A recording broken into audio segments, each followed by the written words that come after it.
is going on? I'm Marshall with Tool Machinery. I am a small used equipment dealer in East Texas, and I've been posting some videos of the equipment online on YouTube and getting some interest in people watching them. So I just figure I'll do a little bit of showing what I'm doing with some of the equipment that I have while I've got it. Today I've got a Cat 305. It's a 2014 model. It's about a 10,000 pound machine, 40 horse. Good little machine. I'm back here in the back digging a pond. And so I have a small blueberry and strawberry farm. My well pump has gone bad, and instead of replacing the pump at this moment, I'm digging another pond, fill up my big pond that leaks up top. So I'll bring you all along in what I'm doing, get some run time on this equipment.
here is the Cat 305.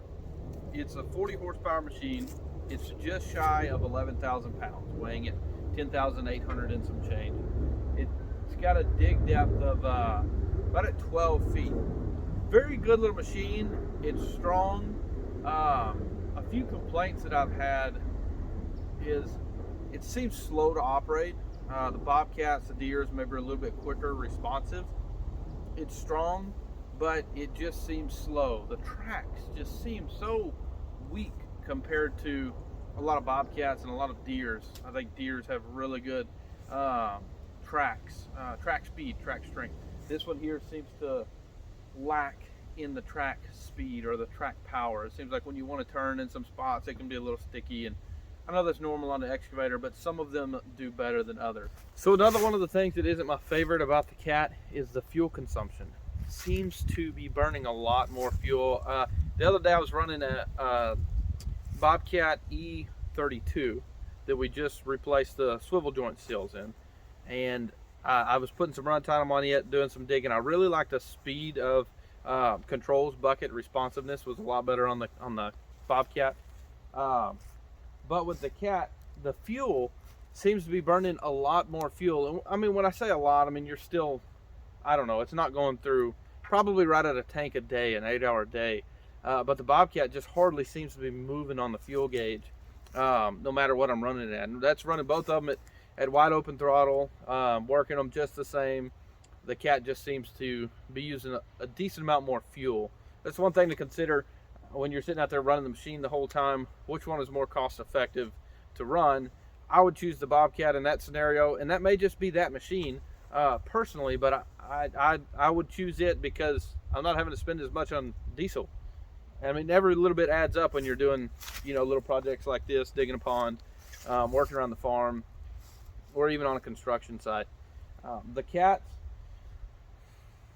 builds a good, strong machine, but I would not say it's one of my favorites. I've had several machines, Cat machines, and most recently was a Cat 303.5, and then this Cat 305, and both of them seem slow to operate, and they just seem sluggish. Not one of my favorite machines. I'm still leaning towards Bobcat and Deere as my two favorite excavators, but yeah, I'm learning them as I go.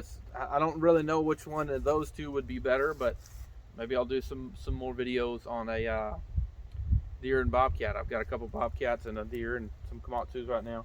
So very good machine. It'll do everything you need to do. It's very strong. Hydraulic thumb on there would make it that much better. Being able to pick up rocks and sticks and trees and things a lot better, but it really does good. The one thing that I will say this has over the Bobcat, which now we're two different size classes, weight classes. We've got the E32 is about a 7,400 pound machine, right around 30 horse, 33 horse maybe, and you got a 40 horse, 11,000 pound machine. We've got a lot more reach, a lot more power on this machine, but I will say what this has is the reach.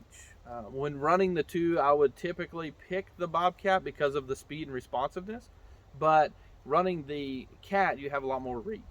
Once again, that just comes with the weight class. They do have long arms in the smaller machines, but the E32 that I'm running it's up here on the hill. You probably can't see it behind the trees, but it's just got a normal arm. I think the dig depth that's right at 9 feet. So a lot less reach on it, but about the same size bucket. And I think that you could get a little bit more productivity out of the 32, or at least it feels like it because of the speed of controls, and it doesn't feel underpowered. So for the Cat, I think it's a great machine. I think it would do everything you need it to do. It's not underpowered by no means. And you know, slow is better for some. Some people may enjoy being a little bit slower. I know I had a guy helping me dig, and this was more his speed. So not necessarily is that a bad thing about Cat. It's just something about Cat that I've learned I personally don't like. But for your dig style, that may be perfect. That's really all that I've got for this video, I think. And yeah, see y'all next time.